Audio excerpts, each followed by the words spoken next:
네, 오늘 함께 은혜 나누실 말씀은 누가복음 11장 42절부터 44절 말씀 함께 은혜 나누도록 하겠습니다. 화 있을진저 너희 바리새인이여 너희가 박하와 운향과 모든 채소의 11조를 들이되 공의와 하나님께 대한 사랑은 버리는도다. 그러나 이것도 행하고 저것도 버리지 아니하여야 할지니라. 화 있을진저 너희 바리새인이여 너희가 회당의 높은 자리와 시장에서 문안 받는 것을 기뻐하는도다. 화 있을진저 너희여 너희는 평토장한 무덤 같아서 그 위를 밟는 사람이 알지 못하느니라. 아멘. 네, 오늘은 누가복음 11장 42절부터 44절 말씀을 중심으로 바리새인들에게 임할 화라는 제목으로 함께 은혜를 나누고자 합니다. 지금 37절부터 바리새인들 그리고 또 뒤에 가서는 율법사 서기관들에 관한 얘기도 나오고 12절에 가서도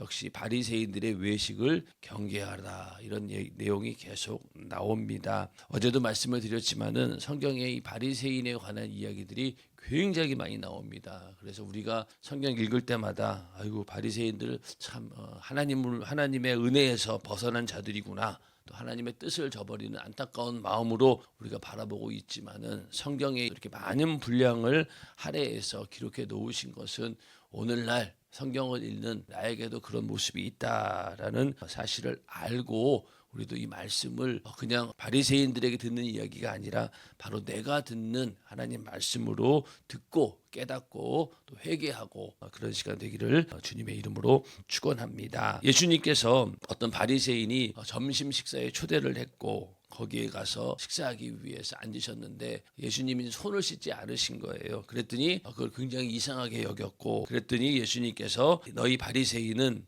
지금 잔과 대접의 겉은 깨끗이 하나 너희 속인즉 탐욕과 악독이 가득하도다 이렇게 말씀하면서 밖을 만드시니가 속도 만드셨다. 그러면서 너희가 안과 밖이 똑같이 하나님 보시기에 거룩해야 된다 이렇게 말씀을 하셨습니다. 어떻게 보면은 크게 잘못한 것은 없어요. 또 겉으로 이 바리새인이 예수님께 책망을 하거나 왜 그러십니까? 라고 트집을 잡은 것도 아니죠. 생각만 그렇게 했는데 예수님께서 그 이후로 바리새인에게 화 있을진저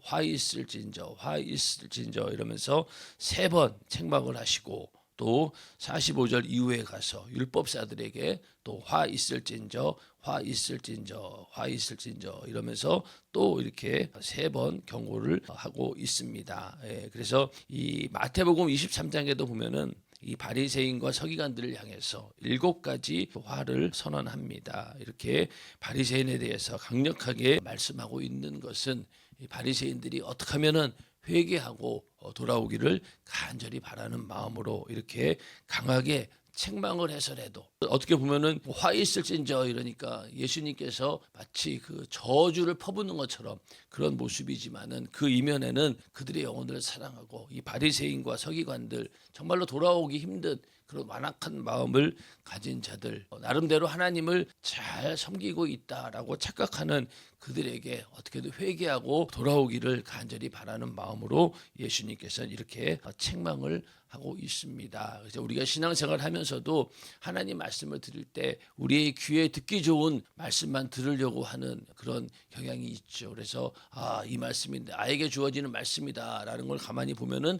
대부분 나에게 은혜를 주고 또 내 마음을 아주 시원하게 만들고 또 내 등을 두드려주는 듯한 그런 위로의 목소리를 듣기를 원하고 그런 말씀을 접할 때마다 내가 은혜 받았다 이렇게 말하고 있지만은 정작 은혜는 그런 것에만 있는 것이 아니라 강하게 책망하고 야단치는 가운데도 하나님의 사랑이 있다라는 사실을 알고 우리가 그런 책망의 소리에도 귀를 기울일 수 있는 그런 믿음의 사람이 되어야 될 줄로 믿습니다. 자, 그러면서 42절에 그 11조에 관한 이야기를 합니다. 너희가 박하와 운향과 모든 채소의 11조를 들이되 공의와 하나님께 대한 사랑은 버리는도다. 그러나 이것도 행하고 저것도 버리지 아니하여야 할지니라 라고 말씀을 하고 있습니다. 바리새인들이 얼마나 철저하게 11조 생활을 했는지 알 수 있는 그런 대목입니다. 여기 나오는 박하, 운향, 채소. 다른 성경에는 이 운향이 뭐냐면 회향이라고 하고, 또 여기 채소는 다른 데서는 근채라고도 합니다. 근채. 그래서 이 박하, 운향, 이 채소는 굉장히 아주 하찮은 그런 식물들입니다. 열매가 제법 아주 큰 것들은요, 하나님께 11조를 드리더라도 부피가 크니까 당연히 하나님께 드린다. 그리고 또 푸짐하게도 보이고, 이거는 안 드리면은 안 될 것 같은 그런 거지만은, 이렇게 아주 하찮은 그런 식물들, 여기 채소 같은 경우는 미나리과에 속한 나물, 이런 것들이에요. 그런 것들을 10개 중에 하나를 분류해가지고 하나님께 드렸다는 거잖아요. 그러니 아주 그냥 넘어갈 수도 있는 하찮은 것까지도 전부 다 이렇게 세가지고 10분의 1을 나누어서 하나님께 11조를 드렸다는 겁니다. 이게 얼마나 철저하게 11조를 드렸는지 우리는 알 수 있죠. 그래서 우리도 11조 드리는 거 철저하게 하다 보면은 항상 내가 나에게 만약에 조금이라도 돈이 아니더라도 나에게 수입이 들어오게 되면은 거기에 대해서 10분의 1을 드리려고 하고, 그렇게 해서 철저하게 하나님 앞에 11조를 잘 계산해서 드리려고 합니다. 근데 문제는 작은 것은 금방 드릴 수 있는데 단위가 커지면 또 못 드려요. 만약에 우리가 그러면 좋겠지만 10억을 만약에 벌었습니다. 그러면은 1억 내기가 쉽지 않습니다. 100만 원에 10만 원은 금방 내요. 당연히 드려야지 그러는데 돈 단위가 점점 커져서 1억 벌었는데 1000만 원 내기 쉽지 않아요. 그러니까 부자가 천국에 들어가기 힘들다라고 하는 그런 말씀이 왜 그러냐? 그만큼 많이 가지게 되면은 하나님께 드리는 마음이 인색해질 수밖에 없습니다. 그렇기 때문에 항상 우리는 적든 크든 간에 11조는 무조건 크고 작은 게 없잖아요. 무조건 하나님께 10분의 1을 드리는 거니까. 그런데 하여튼 바리새인들은 철저하게 이렇게 11조 생활을 했다는 겁니다. 그런데 이렇게 아주 하찮은 것까지도 11조를 드리지만은 그 안에 공의와 하나님에 대한 사랑은 버리는도다, 이렇게 말씀하고 있죠. 다른 성경에서는 의와 인과 신은 버렸다, 이렇게 책망을 하고 있습니다. 그래서 우리도 아무리 신앙생활을 겉으로 봐서 잘한다라고 하지만, 말씀대로 산다고 하지만은, 만약에 그 중심에 하나님에 대한 공의, 또 하나님에 대한 그 사랑이 없다라고 하면은 그 모든 행동들은 무의미한 것입니다. 그래서 우리가 이 신앙생활 할 때 항상 율법과 복음이 조화를 이루어야 된다. 그래서 율법은 하나님의 공의를 말합니다. 그것은 벗어날 수 없는 법이죠. 그 공의 가운데 우리가 어떻게든 하나님 말씀을 잘 지키고, 또 그러다가 죄를 범한 부분이 있다면 하나님의 사랑에 의지해서 또 회개하면서 우리가 또 그렇게 해서 하나님 말씀을 이루어가는 것, 그게 바로 우리의 신앙생활입니다. 그런데 지금 바리새인들에게는 그런 것들이 없다는 것이죠. 그래서 우리도 하나님 말씀대로 살면서 우리의 중심 가운데 늘 하나님에 대한 사랑, 또 하나님에 대한 공의가 있어야 된다. 만약에 이것이 기본으로 깔려 있지 않다라고 하면은 우리의 신앙은 언젠가는 무너지게 되어 있다는 거예요. 그래서 예수 그리스도라고 하는 터 위에다가 우리의 신앙을 세우지 않으면 모든 것들이 나중에 다 무너지게 되어 있어요. 그래서 우리가 항상 이렇게 주님을 사랑하는 그런 마음으로 신앙생활을 해야 되고, 또 그 위에 하나님의 공의를 절대 무시해서는 안 되죠. 그래서 하나님을 정말로 두렵고 떨리는 마음으로, 경외하는 마음으로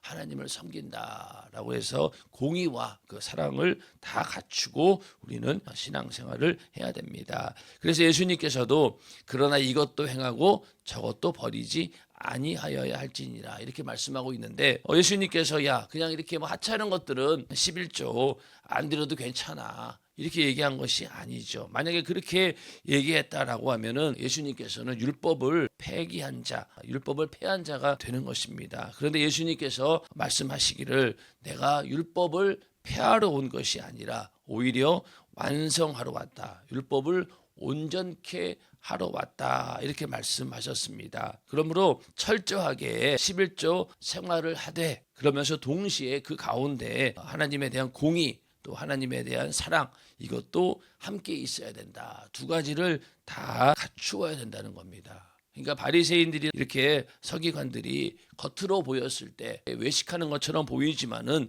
너희는 그것을 쫓아가되 속마음까지도 그렇게 만들라는 그런 얘기죠. 그래서 마태복음 5장 20절에 너희 의가 서기관보다 바리새인보다 더 낫지 못하면 결단코 천국에 들어가지 못하리라 이렇게 말씀하고 있습니다. 우리가 율법에 대해서는 이거는 구약 시대 사람들이 하는 일이고 지금 이 시대는 은혜의 시대이니까 그런 율법을 그냥 무시해도 괜찮다. 은혜가 더 중요하다.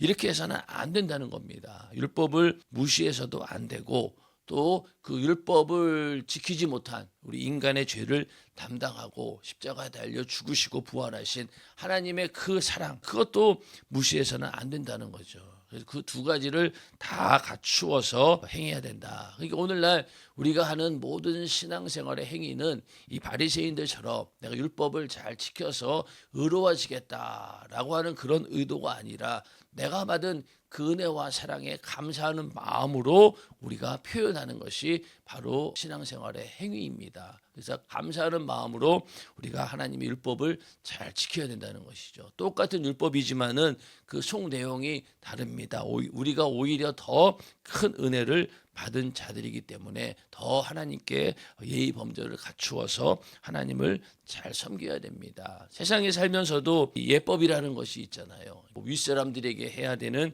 예의 범절이 있고 또 사람과 사람 사이에 에티켓이나 이런 것들도 있지 않습니까? 그런 것들이 있는 이유가 뭡니까? 서로를 위해주고 존중해주는 그런 마음에서 나오는 것이죠. 그래서 예의가 없고 또 에티켓이 없다 그러면은 저 사람은 참 예의가 없는 사람이고 왜 저럴 수 있을까라고 하면서 질타를 받게 됩니다. 그러니 이렇게 인간과 인간끼리 살아가는 과정 가운데서도 형식이라고 하는 예의 범절이 중요한 것처럼 하나님과의 관계는 더 잘해야 되지 않겠습니까? 왜냐하면 천지 만물을 지으신 분이 하나님이시고 자기 아들을 주기까지 우리를 사랑하신 분인데 그분에게 최고의 예의 범절을 갖추어서 또 예법을 갖추어서 하나님을 대하는 것 그건 너무나 당연한 일이라는 거죠. 그러니까 바리새인과 서기관들이 그렇게 철저하게 하나님 앞에 겉으로 형식을 갖추어서 하나님께 예의 범절을 지키는 것 그건 너희가 본받으라는 거예요.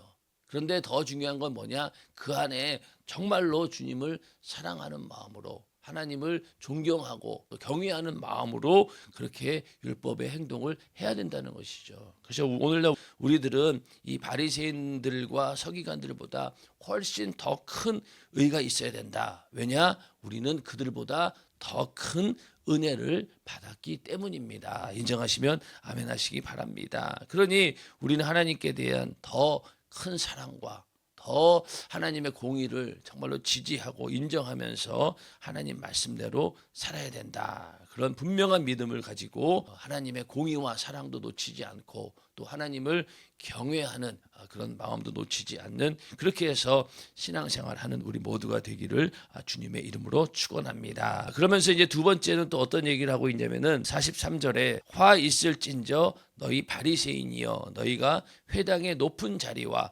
시장에서 문안받는 것을 기뻐하는도다. 그래서 바리새인들이 하고 있는 행태 중에서 이들이 회당의 높은 자리 또 시장에서 문안받는 것을 기뻐한다. 이것을 책망하고 있습니다. 여기서 회당의 높은 자리라고 하는 것이 어디냐면은 그 회당 내에 율법책을 넣어두는 그런 궤가 있다는 거예요. 거기 있는 자리가 맨 앞자리인데 거기가 제일로 좋은 자리예요. 그 자리에 딱 앉아야지 사람들로 하여금 존경을 받는다고 합니다. 거기에 앉으면 사람들이 와, 저 사람은 정말로 의로운 사람이구나. 거룩한 사람이구나라는 것을 보여주기 위해서 그 자리에 앉으려고 바리새인들이 굉장히 치열하게 경쟁을 한다는 거예요. 성전에서는 그런 자리가 사실은 없는데 하여튼 그 위에 상석에 이렇게 앉으려고 하는 그런 생각들을 바리새인들이 가지고 있다는 겁니다. 그렇게 다른 사람 위에 군림하는 것을 좋아했고 또 다른 사람들로 하여금 그렇게 대단합니다 이런 소리 듣는 것을 좋아했다는 거예요.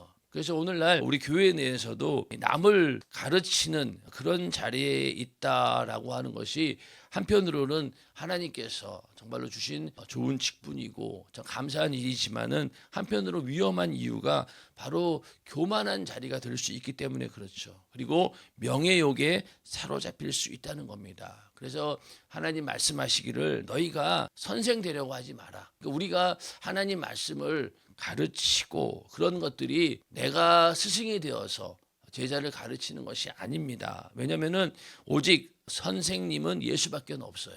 그렇죠? 그러니까 우리가 내가 선생이 되어서 남을 가르치는 것이 아니라 나도 예수의 제자입니다. 모든 사람들이 다 예수의 제자인 거예요. 그러니까 예수님의 제자로서 예수의 복음을 전하고 또 다른 사람을 제자로 만들어가는 것이지 내가 선생이 되어서는 안 된다는 겁니다. 내가 선생이 되었다라고 착각하게 되면은 이 높은 자리에 앉으려고 하는 이 바리새인들처럼 교만한 모습을 드러내게 되고 또 많은 사람들이 그런 가르침을 받고 은혜 받았습니다. 막 그런 소리를 듣게 되면은 또 명예욕에 또 사로잡히게 된다는 거예요. 그래서 그런 부분에 대해서 지금 주님께서는 바리새인들을 책망하고 있습니다. 또 이 시장에서 문안 받는 것, 이것은 어떤 의미냐면은 이 문안이라고 하는 게 그냥 뭐 만나면 인사하는 정도, 이게 아니에요. 여기서 문안이라고 하는 것은요, 사람들이 그 사람이 지나가면은 저 사람 정말로 대단한 분이야. 바리새인 중에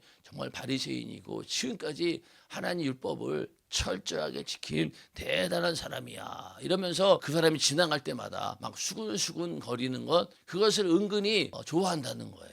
그걸 즐긴다는 겁니다. 그리고 또 어떤 사람들은 대놓고 그 사람에게 얘기하겠죠. 아이고 어르신, 정말로 어르신 같은 분이 있으니까 우리가 복을 받습니다. 이러면서 사람들이 막 그냥 칭찬해 주는 것, 인정해 주는 것을 이걸 문안이라고 합니다. 바리새인들은 그런 문안 받는 것을 좋아했다는 거죠. 그래서 아까 그 성전의 좋은 자리, 높은 자리에 앉으려고 하는 것, 그것이 어떤 종교적인 그런 명예, 유대교 안에서 취할 수 있는 그런 명예라고 한다면 이 시장에서 문안 받는 것은 세상의 명예를 말합니다. 그러니까 바리새인들은 이 종교적인 그런 명예욕도 아주 크지만은 또 한편으로 이 세상에서의 그 명예도 그 이상으로 좋아했다는 거예요. 그러니까 바리새인들이 돈을 좋아하고 또 명예욕을 좋아한 그런 굉장히 뭐 속물적인 그런 사람들인 거죠. 겉으로 봤을 때는 그들이 하나님 말씀을 잘 지키고 그런 것처럼 보였지만은 그러나 그 속에는 남들 위해 군림하려고 하고 또 남들로부터 칭찬받으려고 하고 좋은 소리 인정받으려고 하는 그런 명예욕으로 가득 차 있다라는 것을 예수님께서 지적을 하고 있다는 겁니다. 그러니까 겉과 속이 완전히 다른 거죠. 겉으로는 거룩한 것처럼 마치 뭐 세상을 다 초월한 것처럼 그렇게 산다라고 하면서도 그러나 그 속에는 이렇게 남들에게 인정받기를 원하는 그런 종교적인 명예욕 그리고 세상의 명예욕 이런 것들을 다 가지고 있다는 겁니다. 오늘날 우리들도 마찬가지죠. 신앙생활 열심히 하고 겉으로 봤을 때는 영적인 사람인 것처럼 이야기하지만은 가만히 보면은 그 사람들의 생각이 어떤 경우에는 이 세상을 향해 있는 것을 발견하게 될 때가 있다는 거예요. 겉으로 봐서는 내가 교회에 집사고 또 교회에 내가 무슨 직분을 맡았기 때문에 그렇게 보이지만은 그러나 그 속마음은 그렇지 않다는 거예요. 세상을 향한 그런 욕망 이런 것들을 언젠가 이렇게 드러난다는 거죠. 그런 것들을 다 우리가 절제를 하고 정말로 겉과 속이 똑같이 사람에게도 드러나고 또 하나님께도 드러나야 되는데 지금 바리새인들은 그렇지 않다는 겁니다. 솔직한 얘기로 이렇게 많은 사람들로부터 인정받고 칭찬받고 싶어하지 않는 사람이 어디 있겠습니까? 인간이면은 다 그렇죠. 그런데 주님께서는 그런 것들로 인해서 너희에게 화가 있다는 거예요. 그 얘기는 뭐냐? 교만해진다는 거죠. 그리고 우리를 교만하게 만든다. 그것 때문에 화가 있다라고 예수님께서 경계하신 겁니다. 그 교만과 이런 명예욕 이런 것들 때문에 우리가 죄를 짓게 되고 결국 그것이 하나님과의 관계를 끊어놓게 됩니다. 다른 윤리적 도덕적인 그런 죄보다 이러한 보이지 않는 죄, 내가 잘하고 있는데 내가 무슨 죄인이냐 이런 식으로 이 교만한 자에게는 이렇게 죄를 죄로 인식하지 못한다는 거예요. 그런 의미에서 너에게 화가 있다. 그래서 이 죄의 시작이 바로 교만으로부터 시작합니다. 하나님을 찬양하던 천사장이 내가 하나님처럼 돼야 되겠다라고 하는 교만으로부터 죄가 시작이 되었고 인간도 처음에 타락할 때 나도 하나님처럼 되어야 되겠다라고 하는 교만 때문에 인간에게 죄가 들어온 것입니다. 그러므로 오늘 말씀처럼 항상 교만과 이런 명예욕 이런 것들을 항상 조심해야 되는 것이죠. 그래서 잠언서 16장 18절에 교만은 패망의 선봉이요 거만한 마음은 넘어짐의 앞잡이니라. 그러니까 교만하면은 망한다는 거예요. 그리고 그런 교만한 마음은 언젠가 넘어지게 된다는 겁니다. 그래서 이 말씀을 잘 기억해야 되고, 또 야고보서 4장 6절에도 그러나 더욱 큰 은혜를 주시나니 그러므로 일렀으되 하나님이 교만한 자를 물리치고 겸손한 자에게 은혜를 주신다 하였느니라. 교만한 자를 하나님께서 물리치신다는 거예요. 그러니 이런 교만한 죄가 우리 안에 있을 때 우리는 하나님의 은혜와 사랑으로부터 끊어질 수밖에 없다는 겁니다. 그런 점에서 철저하게 우리가 이런 하나님의 화가 임하지 않도록, 우리가 교만하지 않도록 겸손하게 나를 만들어 가야 됩니다. 그렇게 되기를 주님의 이름으로 축원합니다. 자, 그 다음에 44절에 가서 화 있을진저 너희여 너희는 평토장한 무덤 같아서 그 위를 밟는 사람이 알지 못하느니라. 여기 보면은 평토장한 무덤 이게 나오는데, 이 무덤 그러면은 이렇게 둥근 무덤을 우리는 생각하죠. 둥근 무덤. 그래서 그걸 봉분이라고 하는데, 이게 흙더미를 이렇게 쌓아 올려 가지고 동그랗게 만든 무덤, 이게 일반적으로 우리가 알고 있는 무덤입니다. 그런데 오늘 이 평토장은 말 그대로 평평하게 흙으로 덮어 가지고 매장한 무덤을 말합니다. 그래서 이 평토장한 무덤은 밖으로 드러나지 않는 무덤, 그리고 보이지 않는 무덤, 또 표시되어 있지 않는 무덤, 이걸 말하는 거예요. 그러니 이 무덤이 평평한 땅에 그냥 이게 무덤인데, 처음에는 여기가 무덤입니다라고 거기다 이제 회를 칠했어요.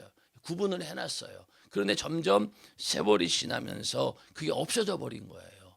그러니 이 지나가는 길 여기가 무덤인 거예요. 근데 이게 왜 중요하냐? 유대인들에게 시체를 만지게 되면은 일주일 동안 부정하게 됩니다. 그런 율법이 있으니까 이 유대인들은 죽은 시체를 만지는 것을 굉장히 두려워하죠.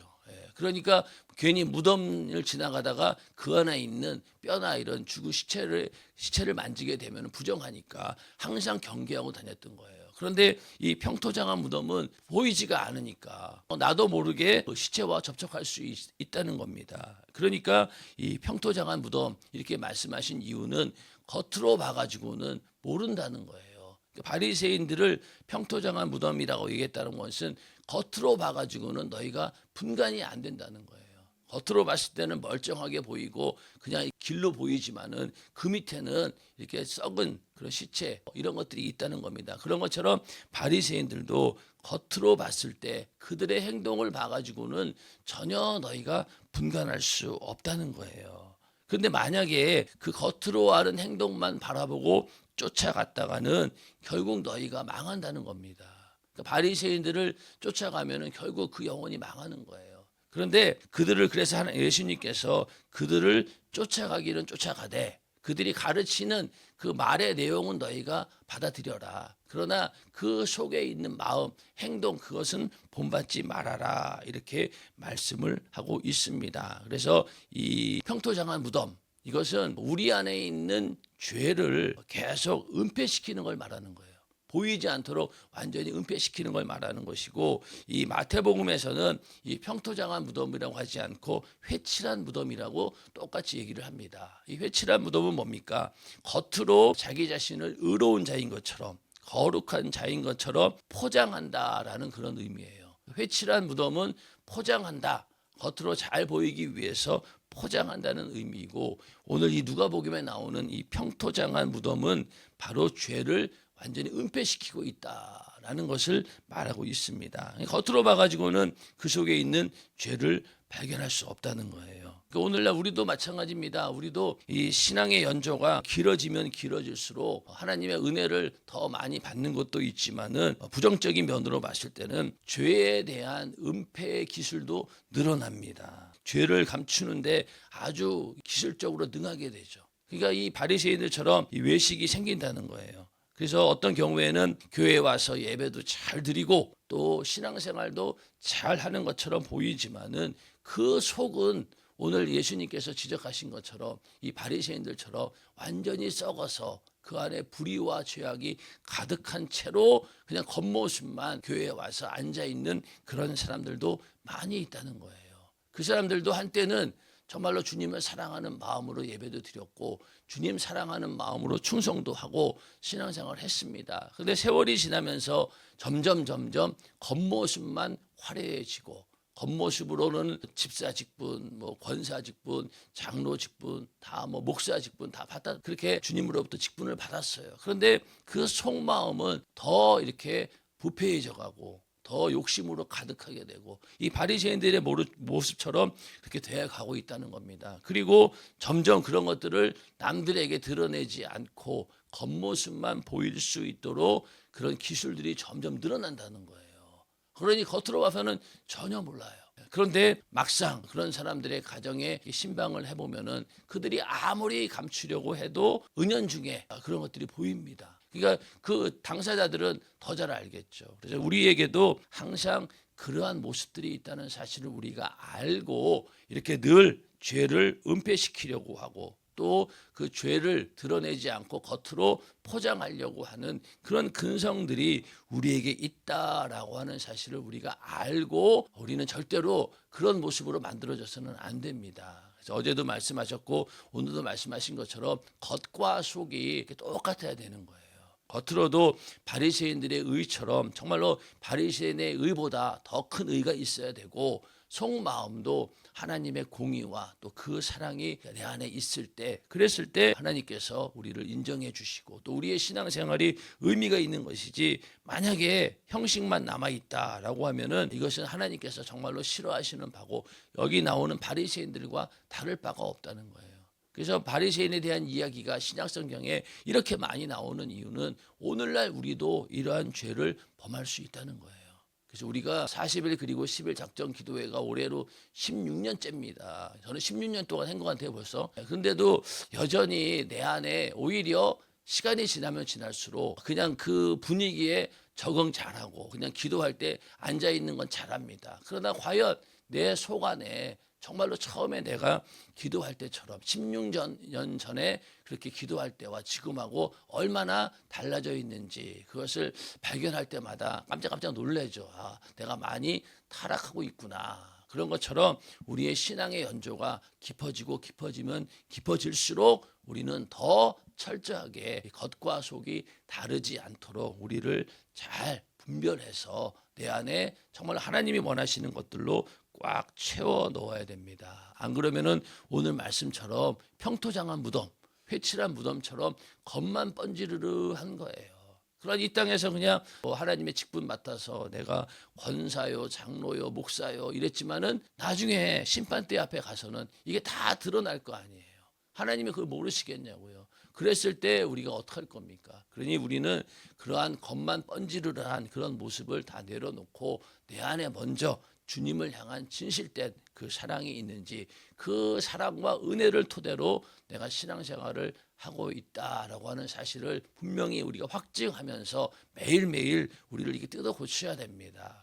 그래서 늘 예수가 절실하게 필요한 자로 내가 만들어졌을 때 우리는 교만하지 않을 수 있고 오늘 이 바리새인들처럼 겉으로만 번지르르하고 많은 사람들 앞에서 명예욕을 드러내고 교만한 그런 모습들을 우리가 그런 모습들이 나타나지 않는다는 겁니다. 그래서 그런 모습이 나타나지 않도록 늘 우리가 기도에 힘써서 내 안에 성령이 충만하다라고 하는 사실은 바로 하나님의 그 공의와 사랑이 우리 안에 충만하다는 이야기입니다. 그래서 늘 성령 충만할 때 우리는 이런 바리새인들의 모습이 아닌 정말로 내 안에 겉과 속이 동일한 그런 상태에서 하나님과 관계를 하나님과의 그 사랑의 관계를 만들어 간다라고 하는 사실을 알고 오늘도 우리가 기도할 때 겉과 속이 하나가 되는 은혜가 우리 모두에게 임하기를 주의 이름으로 축원합니다.